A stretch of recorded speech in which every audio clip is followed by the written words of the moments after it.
Hi everyone, welcome to Ask Me Anything, the Florist edition. I'm Ellen Frost and I'm excited to talk to you today. If you can, put a little note in the comment to just let me know that you can hear me okay. I have headphones on, I just want to make sure they're working. So if somebody could just make a comment and let me know you can hear me, that would be great. If you have any questions today, I would suggest putting them in, if you look at the bottom of your screen, oh, thank you. There's a little question mark and you can push that and then type your question in there. And if you do that, that way I will see everything because sometimes I can't read that good even with glasses. Okay, welcome everyone. My name is Ellen Frost. I am the owner of Local Color Flowers. We are a floral design studio located in Baltimore, Maryland, and we specialize in sourcing all of our flowers locally. We source everything from farms within 100 miles of Baltimore, and I can tell you more about that if you ask. I also run a blog called the Vicarious Florist blog, which is a really fun blog that you should definitely check out.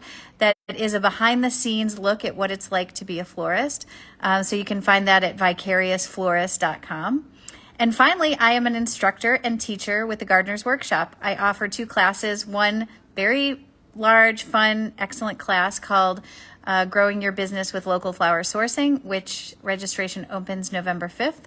And another short course called Preparing to Sell to Florists, and I can tell you more about that too. So I'm here for Lisa today.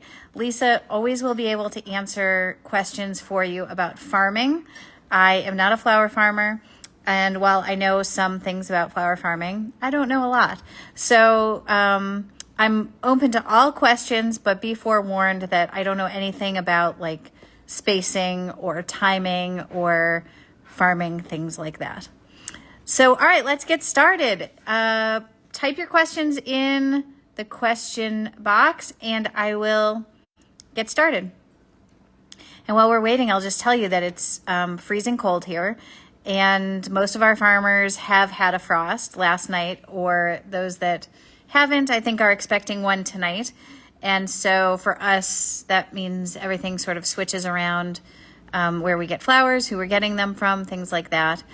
We do still have a few growers in the city that have not gotten frost and hopefully won't get it for a couple more weeks because we have a little bit of a heat island here in the city.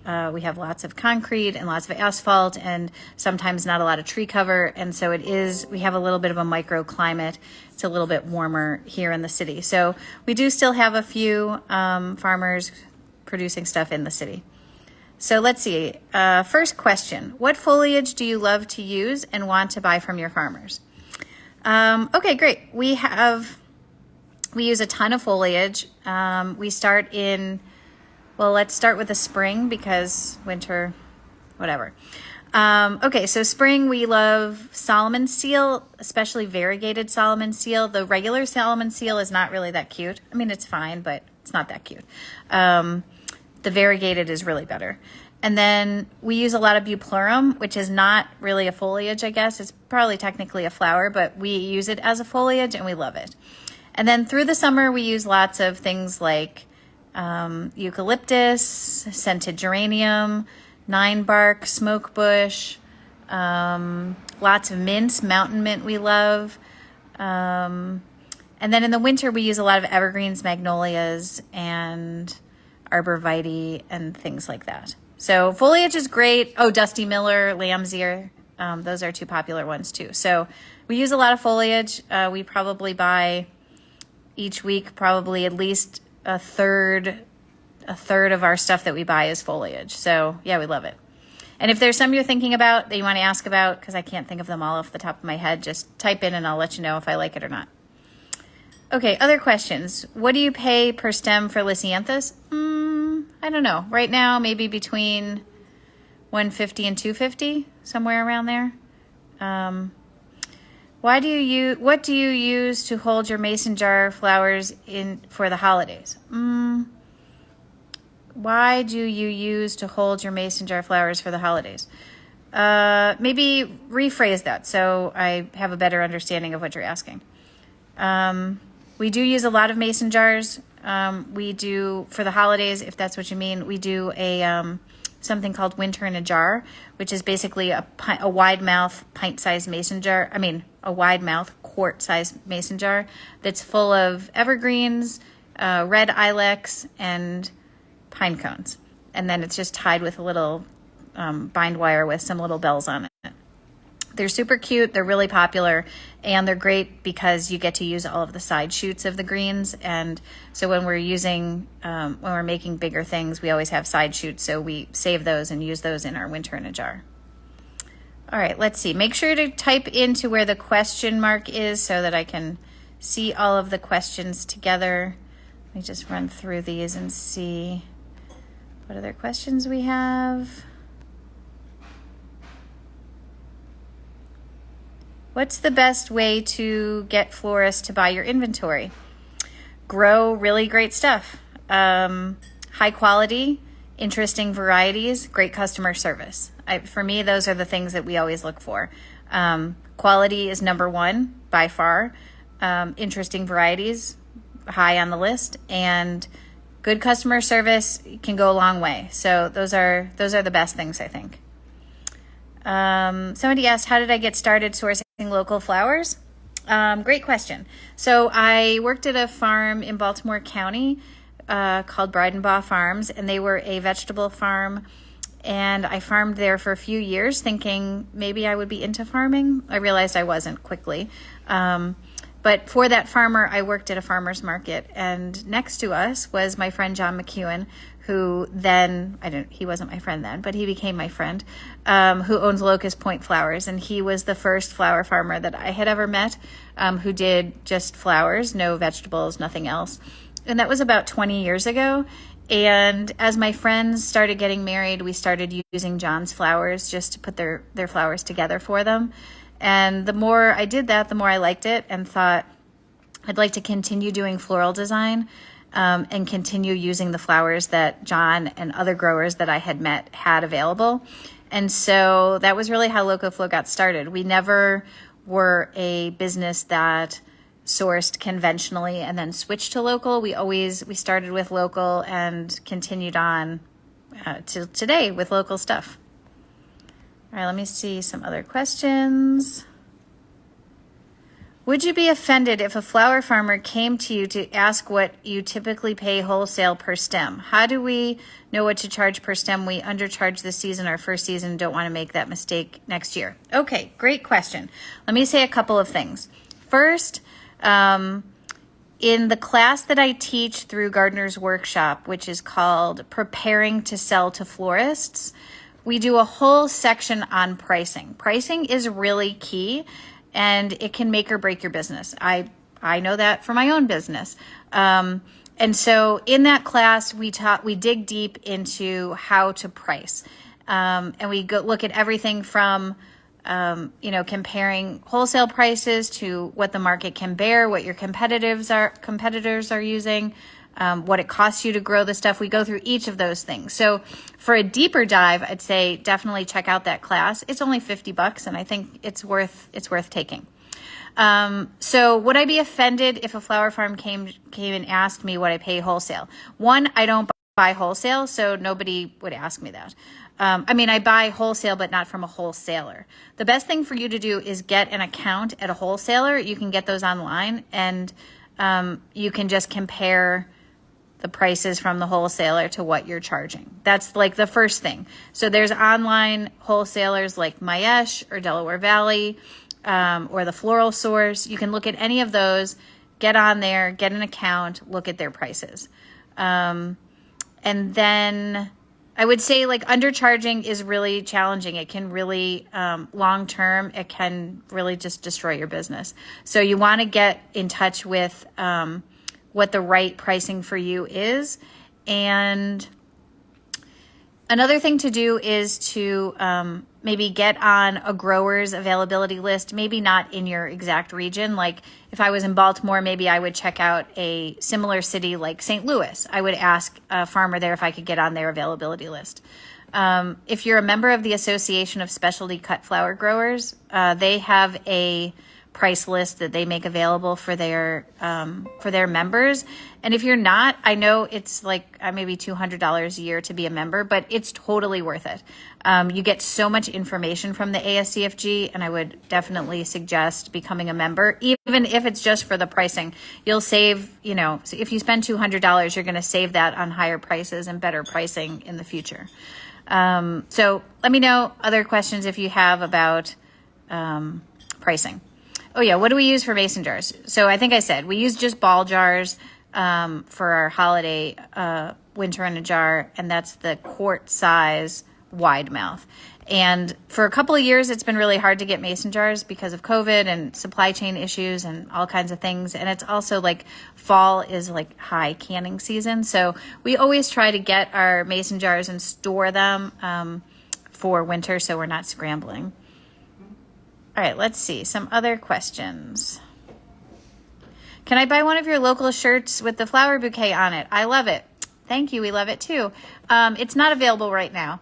We only have one t-shirt left and a handful of sweatshirts, but we hope to be doing another run of those next year. So keep checking back. Somebody said, so let me clarify. For the 2 classes that I offer, the one that has like a big chunk of pricing in it, you can sign up for that anytime. You can go today, you can sign up, and you can take it right away. It's only 2 hours, so you can just take the whole thing today. And then if you have questions, feel free to Instagram message me or email me. I'll give you contact information at the end, but you can take it right now. And I think it's gotten good feedback from people who have implemented the stuff that they took in the class like almost right away. All right, other questions? Type them in where your little question is. One thing I wanted to mention, since we were talking about classes, my friend Jenny Love, who owns Love and Fresh Flowers, she also is offering a class through the Gardener's Workshop, and today is the last day to sign up for that one. And it's all about the wedding process. And if you're thinking about doing weddings, or you are doing weddings and you need a little more help, Jenny's class is really perfect. I've taken the class myself. I've also done probably flowers for almost 1,000 weddings over the last 15 years. And it's just really amazing information, and it is really in depth, and it covers everything you might want to know about doing weddings. So check that out. It's on the Gardener's Workshop. It's called The Wedding Process, and today is the last day to sign up. All right, other questions? What do you got? I know you got questions. Anybody? All right, while I'm waiting, I'll also just tell you that it's Wednesday, so this is sort of the start of our week here at LocoFlow. We've changed our schedule around a little bit in the last few months, but right now, work starts on Wednesday. Today we have something called Flower Happy Hour. It's from 3 to 7, and it's a time for people to just come over and make an arrangement. You don't have to reserve a time. You don't have to sign up. Just anybody can come anytime between 3 and 7 and make an arrangement. And then they just pay for whatever flowers they use. It's kind of like a flower bar setup. It's really fun. People bring food and drinks, and they can bring friends and stay a while. And it's a great way to start the week because we get people in the shop, and it's a lot of fun. So we have that today from 3 to 7. All right, let's see some other questions. Do we sign up for your class in the Gardener's Workshop? Yes, all the classes that I mentioned here, my 2 classes and Jenny's classes, you can find on thegardenersworkshop.com, and there's a class link, and you can find all the classes and many others on there. Oh yeah, the name of the blog that I'm writing is called The Vicarious Florist. I wish it was Vivacious Florist. Maybe it should be. It's The Vicarious Florist. It's behind the scenes look at being a florist, and we talk all about everything that goes into being a florist. So business things, design things, just weird things that happen here, how we make decisions in our business, what challenges we have, funny stories about being a florist. There's always funny stories about being a florist. So you can check that out. The website is vicariousflorist.com. And if you have any feedback or you have any things that you'd like us to write about or make videos about, just let me know because we're open to that. All right, let's see. I have another question. Is it preferred to email a florist or actually show up with flowers? I'm doing tulips this spring and I want to get the word out that I have flowers. I am new to talking to any florist. Okay, so first I would say definitely take the class, the Selling to Florist class. Like I said, it's only $50 and it's 2 hours, but it's broken up into 3 sections. So the first section is how to find the right florist customer for you, because not all florist customers are right. And so how do you find the right one? And then how do you approach a florist? And we have templates on there about emailing florists and setting up meetings. And it's always better, I'll just say, cold calling is generally not how I think it's the best way to do it. Definitely sending an email, introducing yourself. And in the class, we go through all of those steps. And then the next step is pricing. And then we talk about availability lists. Like, how do you let a florist know what you have available? And I talk about lots of different ways to let them know. So if you have tulips that you're growing and you want to make sure that you sell all of them, because as Dave Dowling will tell you, tulips come on fast. You have to be picking them fast. You have to be selling them fast. Even though you can store them, in my opinion, it's better to sell them right away. So you want to have your customers lined up, ready to go. And so definitely pre-introducing yourself, letting them know what's coming, giving them an idea, getting them excited. And then when it's time, you'll have them lined up and ready to go.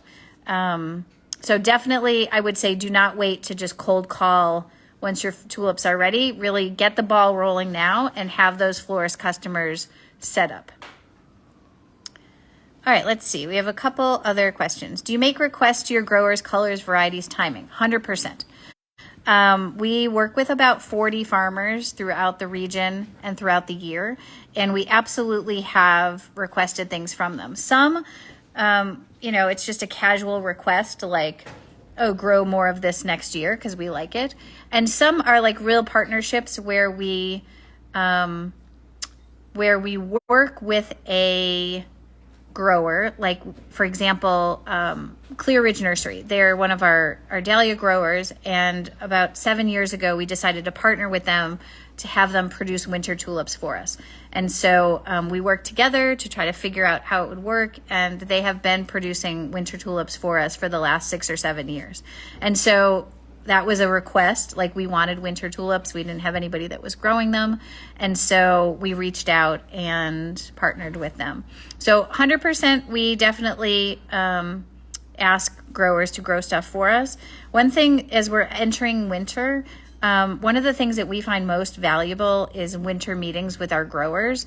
And so the growers, for me, I would say the growers should initiate that with their florists or with their customers and just say, hey, can we go out for coffee, or can we meet on Zoom? Can we have a phone call and just review how things went this year and then talk about next year? And that's an opportunity for a farmer to say, is there something you'd like me to grow? Is there something you really didn't like this year that didn't work and you wouldn't buy it again? Winter meetings are key. I think that's really, really important. Somebody says, will this course be available later? I'm not at the stage because I'm just getting started. Sure. The big class, which is called Growing Your Business with Local Flower Sourcing, that is offered once a year, and it'll start in January. Registration is November 5th through the 9th. The Selling to Florist class is available all the time. It's just on the Gardener's Workshop website, and you can take it anytime, whenever you're ready. All right, let's see. Do you always make specific orders from your farmers, or do you just have any farmers that just bring you a grower's choice bucket worth a certain amount of money?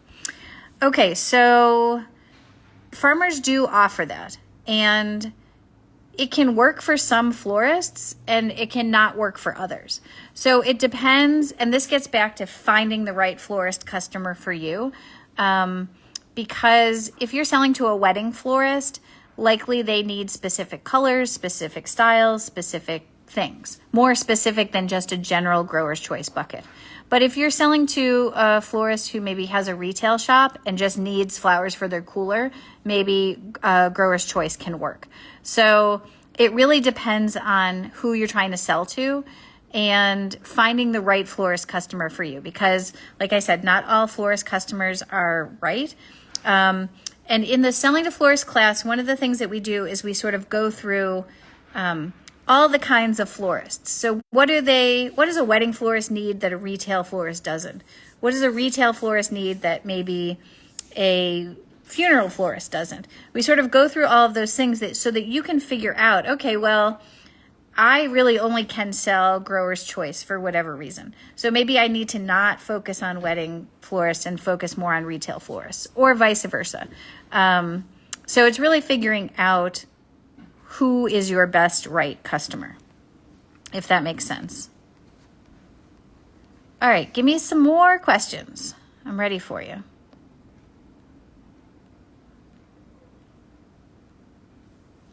Somebody said, is an availability list essential, or is it sufficient to message our florists at the beginning of the week to let them know what's ready or about to be ready in the field?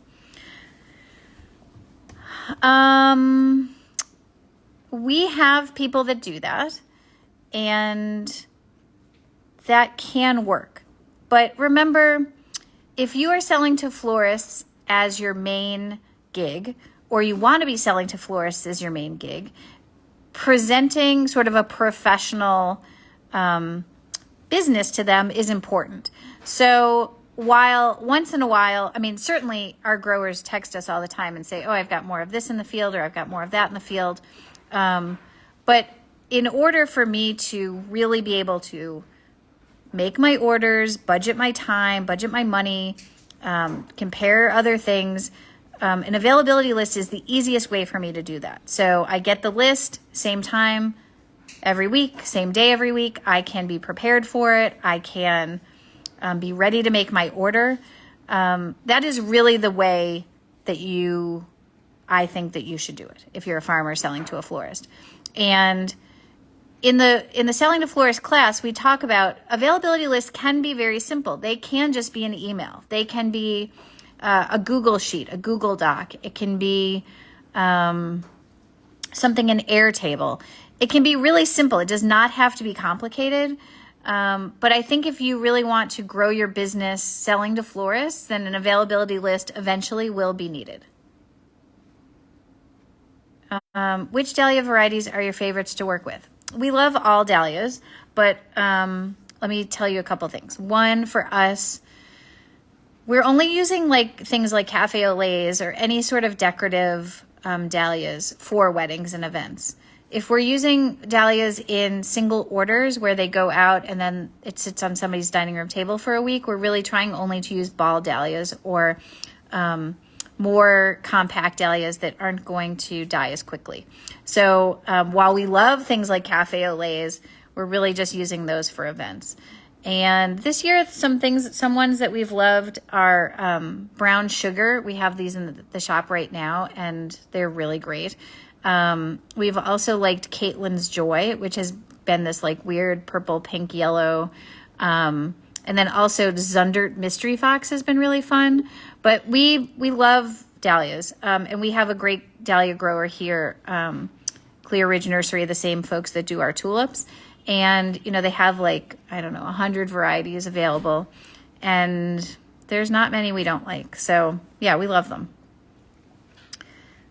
What's the best day of the week to send out an availability list? Okay, so not to keep saying in the class, but in the class we talk about strategizing about when to send your availability list, because frankly, it's not easy, right, to guesstimate or estimate the number of stems you're going to have available in a week or 10 days. So one of the issues to think about is how comfortable are you estimating the number of stems that are going to be available? If you can only estimate 1 day in advance, I can only tell you what I'll have available tomorrow, you can do that, but you're really probably going to get sales of people making last minute sales.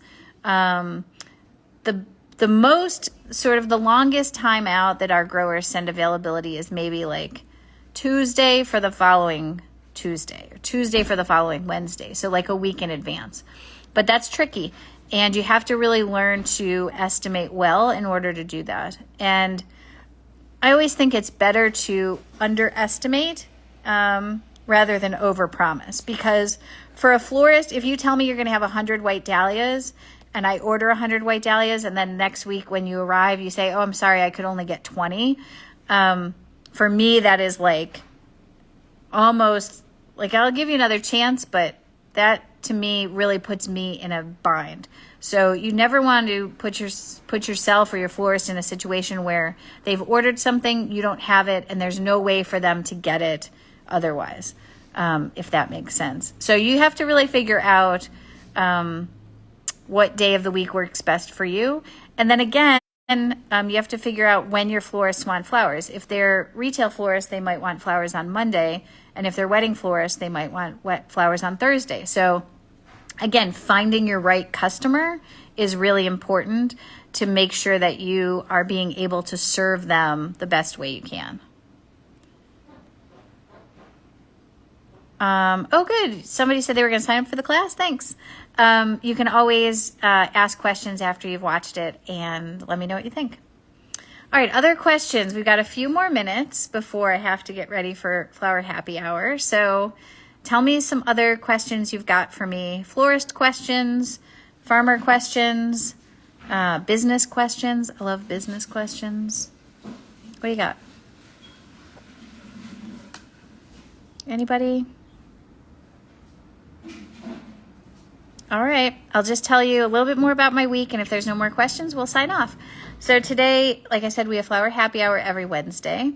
And then the rest of the week we do, Thursday and Friday, we do single order deliveries and subscription deliveries. Right now we have about 90 subscribers that get flowers either weekly, bi-weekly, or monthly. So we have to make those and deliver those. And then we have this weekend, I think 3 small weddings, 1 on Friday and 2 on Saturday. And those are, 2 of them are pickups and 1's a delivery. And then Saturday in the morning, we're open to the public from 8 to noon just for retail sales. And that's a lot of fun. But we only are open those 2 days, Wednesday 3 to 7, Saturday 8 to noon, which seems weird, but it works for us. So, all right. Any other questions before we sign off? Anybody that I didn't get to talk to? Let me just double check the list. All right, everyone, if there's no more questions, I'm going to go. And if you're looking for me, again, my name is Ellen Frost. I'm the owner of Local Color Flowers. You can see LocoFlow. You can find me at locoflow.com. You can find our blog at vicariousflorist.com. And you can find me on Instagram at Local Color Flowers. And you can find my classes on Gardener's Workshop. And that's me. Somebody asked about perennials. Gosh, well, perennials. Peonies, hellebores. I don't know why those are the only 2 I can think of right now. If you message me on Instagram, I'll think of some more. All right, everybody. Hope you have a great day. I will be back. Instagram Live, I think on the 9th of November. So you can find me here again then. And until then, I hope you'll follow us on Instagram and send me a little direct message.